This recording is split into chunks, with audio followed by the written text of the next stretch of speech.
ವಿಜಯ Karnataka international ಚಾನೆಲ್ಗೆ ಸ್ವಾಗತ. ನಾನು ಶಂಕರ್ನ ಹೆತ್ತು.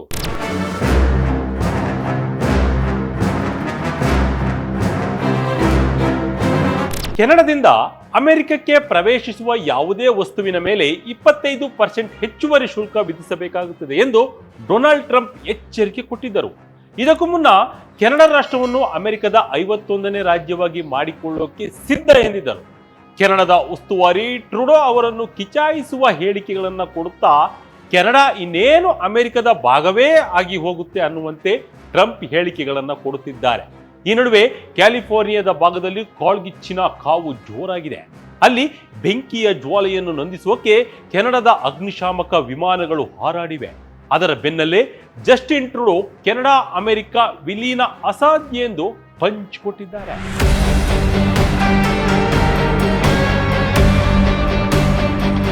ಕೆನಡಾ ದೇಶವು ಅಮೆರಿಕದ 51ನೇ ರಾಜ್ಯವಾಗಿ ವಿಲೀನಗೊಳ್ಳಬೇಕು ಅಂತ ಅಮೆರಿಕದ ಚುನಾಯಿತ ಅಧ್ಯಕ್ಷ ಡೊನಾಲ್ಡ್ ಟ್ರಂಪ್ ಮತ್ತೆ ಪ್ರಸ್ತಾಪಿಸುತ್ತಲೇ ಇದ್ದಾರೆ. ಅವರ ಪ್ರಸ್ತಾವನೆಯನ್ನು ಕೆನಡಾದ ಉಸ್ತುವಾರಿ ಪ್ರಧಾನಿ ಜಸ್ಟಿನ್ ಟ್ರುಡೋ ಮತ್ತೊಮ್ಮೆ ತಿರಸ್ಕರಿಸಿದ್ದಾರೆ. ಇದರ ಬಗ್ಗೆ ಎರಡನೇ ಬಾರಿಗೆ ಮಾತನಾಡಿರುವ ಜಸ್ಟಿನ್ ಟ್ರುಡೋ ಟ್ರಂಪ್ ಅಮೆರಿಕದ ಜನರ ಗಮನವನ್ನು ಬೇರೆಡೆ ಸೆಳೆಯೋಕೆ ಕೆನಡಾ ವಿಲೀನಗೊಳಿಸುವ ಅಸಾಧ್ಯದ ಮಾತುಗಳನ್ನು ಆಡ್ತಿದ್ದಾರೆ ಎಂದು ಆಕ್ರೋಶ ಹೊರಹಾಕಿದ್ದಾರೆ. ಸುಂಕ ಹಾಕಿ ಒತ್ತಡ ಹಾಕ್ತಾರ ಟ್ರಂಪ್, ಜನವರಿ 20ರ ನಂತರ ಎಲ್ಲವೂ ಬದಲು.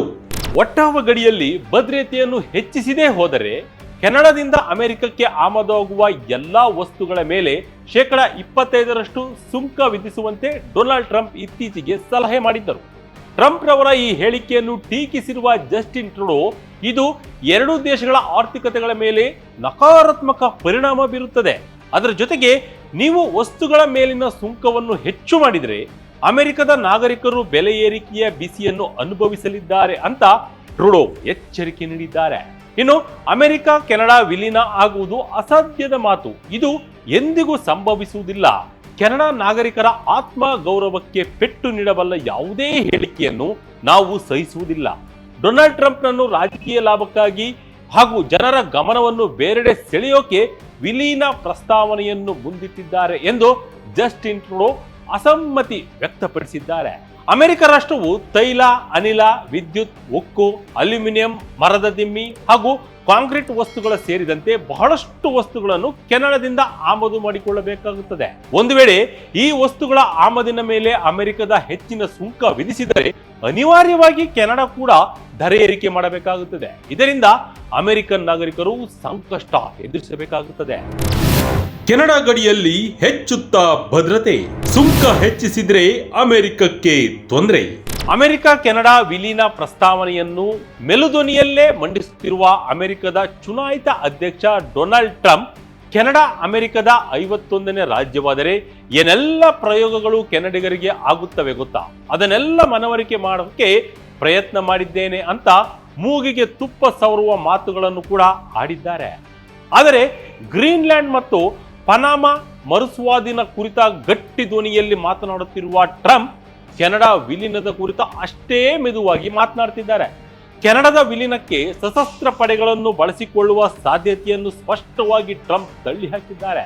ನಾವು ಕೇವಲ ಎಕನಾಮಿಕ್ ಫೋರ್ಸ್ ಬಳಸುತ್ತೇವೆ ಎಂದು ತೆರಿಗೆಯ ಹೊರೆ ಹಾಕುವ ಮೂಲಕವೇ ಕಾರ್ಯಸಾಧನೆ ಮಾಡುವ ವಿಶ್ವಾಸ ವ್ಯಕ್ತಪಡಿಸಿದ್ದಾರೆ. ಟ್ರಂಪ್ ಚೀನಾ, ಭಾರತ ಸೇರಿದಂತೆ ಹಲವು ರಾಷ್ಟ್ರಗಳ ಮೇಲೂ ಟ್ರೇಡ್ ವಾರ್ ಮಾಡುವ ಸುಳಿಯನ್ನು ಈಗಾಗಲೇ ಕೊಟ್ಟಿದ್ದಾರೆ. ಆದರೆ ಏನಾದರೂ ಆಗಲಿ ನಾವು ನೋಡಿಕೊಳ್ತೇವೆ ಅಂತಿರುವ ಟ್ರುಡೋ ಟ್ರಂಪ್ ಪ್ರಸ್ತಾವನೆಯನ್ನು ತಿರಸ್ಕರಿಸಿದಲ್ಲದೆ ಯುಎಸ್ ಜೊತೆಗೆ ಕೆನಡಾ ವಿಲೀನಗೊಳಿಸುವುದು ಅಮೆರಿಕ ಫಸ್ಟ್ ನೀತಿಗೆ ಅತ್ಯಂತ ಅವಶ್ಯಕ ಎಂದೇ ಟ್ರಂಪ್ ನಂಬಿದ್ದಾರೆ. ಕೆನಡಾ ಗಡಿಯಲ್ಲಿ ರಷ್ಯಾ ಮತ್ತು ಚೀನಾದ ಇರುವಿಕೆಯನ್ನು ಅವರು ಗಂಭೀರವಾಗಿ ಪರಿಗಣಿಸಿದ್ದಾರೆ. ಈ ವಿಚಾರವಾಗಿ ಡೊನಾಲ್ಡ್ ಟ್ರಂಪ್ ಇಡಬಹುದಾದ ಭವಿಷ್ಯದ ಹೆಜ್ಜೆಗಳ ಕುರಿತು ಜಾಗತಿಕವಾಗಿ ಚರ್ಚೆಗಳು ನಡೆಯುತ್ತಿವೆ. ಈ ನಡುವೆ ಜನವರಿ 20ರಂದು ಡೊನಾಲ್ಡ್ ಟ್ರಂಪ್ ರವರು ಅಧಿಕೃತವಾಗಿ ಅಮೆರಿಕದ ಅಧ್ಯಕ್ಷರಾಗಿ ಅಧಿಕಾರ ಸ್ವೀಕರಿಸಿದ ಮೇಲೆ ಕೆನಡಾದ ವಿಚಾರವಾಗಿ ತಮ್ಮ ಧ್ವನಿಯನ್ನು ಏರಿಸ್ತಾರಾ ಅಥವಾ ಮತ್ತೊಂದು ವಾರ್ ಶುರು ಮಾಡ್ತಾರಾ ಕಾದ್ ನೋಡಬೇಕಿದೆ.